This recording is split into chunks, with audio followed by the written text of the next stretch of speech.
Alors voici la correction du DS numéro 3 en ce qui concerne la partie connaissance. Il y a eu beaucoup d'erreurs dues à une méconnaissance du cours. Première question, vous avez une première cellule qui vous était représentée, il fallait indiquer dans quelle phase se trouvait la cellule. Il fallait commencer par observer que nous ne voyons pas à l'intérieur de cette cellule les chromosomes.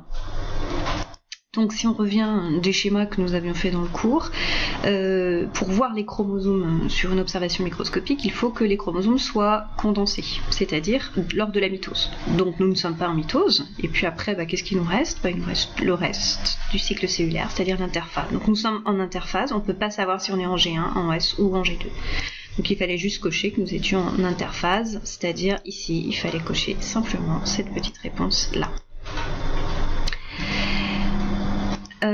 Question suivante, vous aviez ici une cellule qui était cellule d'épithélium buccal qui s'est divisée quelques minutes après son observation. Autrement dit, si elle s'est divisée quelques minutes après son observation, ça veut dire qu'on était juste avant la mitose, donc on était en phase G2.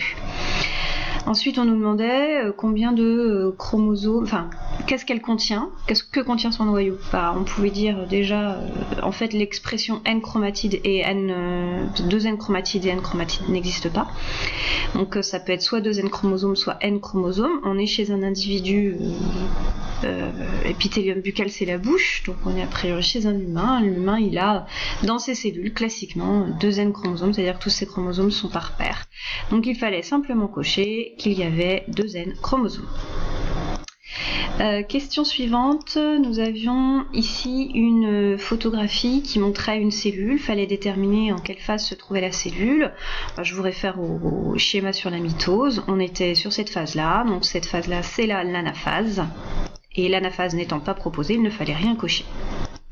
Question numéro 4, il fallait schématiser les molécules d'ADN présentes en 1, en 2 et en 3, avec des brins nouveaux et des brins anciens d'une couleur différente. Je vous mets ici un des documents qui avait été distribué dans le cours. Donc nous avons ici une fourche de réplication, l'ADN polymérase qui va aller à droite et à gauche et qui va créer le brin néoformé qui est ici en rouge. Donc si je reviens sur mon schéma précédent, en 1, je suis ici. Donc je vais schématiser un brin parental d'une couleur et le brin néoformé d'une autre couleur. En 2, je suis en face de l'œil de réplication, c'est-à-dire je suis ici, par exemple. Donc j'aurai la même chose que en 1, mais de manière inversée. Et puis enfin en 3, c'est-à-dire ici, j'aurai les deux brins anciens. Voilà, les deux brins parentaux. Évidemment, il ne fallait pas oublier de mettre les légendes. Question numéro 5, si l'on séquence l'ADN des cellules à la fin de la mitose, les deux cellules filles, est-ce qu'elles ont les mêmes séquences d'ADN mais différentes de celles de la cellule mère? Est-ce qu'elles n'ont pas les mêmes séquences d'ADN? Est-ce qu'elles ont les mêmes séquences d'ADN avec des séquences qui sont les mêmes que celles de la cellule mère? Ou est-ce qu'elles n'ont pas toutes les séquences de l'ADN de la cellule mère? Il fallait se référer à ce qu'on a vu sur la mitose. Donc là, vous avez une cellule mère en prophase. Et puis vous avez les deux cellules filles en télophase, donc on s'aperçoit ici que en fait ils ont les mêmes informations génétiques, sauf que là on a des chromosomes à 2 chromatides et que là on a des chromosomes à une seule chromatide. Et il faut pas se rappeler que la cellule, il faut pas oublier que la cellule mère qui est en prophase était précédemment en phase G1, et donc on a une cellule mère en phase G1 qui est absolument identique aux deux cellules filles avec les mêmes séquences d'ADN. Donc ici il fallait cocher ont les mêmes séquences d'ADN et ces séquences sont les mêmes que celles de la cellule mère. Question suivante, vous aviez ici un karyotype, donc on nous demandait si la cellule utilisée pour établir ce karyotype est une cellule humaine. Les connaissances sont que dans une cellule humaine on a 23 paires de chromosomes, ici on a une paire, 2 paires, 3 paires, 4 paires, 5 paires, 6 paires, 7 paires, 8 paires, 9 paires, 10 paires, 11 paires et 12 paires de chromosomes. Donc ce n'est pas une cellule humaine. Alors ensuite, est-ce que les cellules est à N chromosomes ou à 2N chromosomes? Je viens de dire qu'on avait des paires de chromosomes, donc c'est 2N chromosomes, c'est diploïde. Et 12 chromosomes, non, parce qu'on a 12 paires de chromosomes, donc il fallait bien cocher ici, la formule, elle est à 2N chromosomes. Question suivante, vous aviez Ici, donc la mitose comporte 4 phases. Bon, là, il n'y a pas eu d'erreur. C'était bien prophase, métaphase, anaphase, télophase. Donc là, je suis d'apprendre le cours. Il n'y a pas eu d'erreur sur cette question. Félicitations. On continue avec la question numéro 8.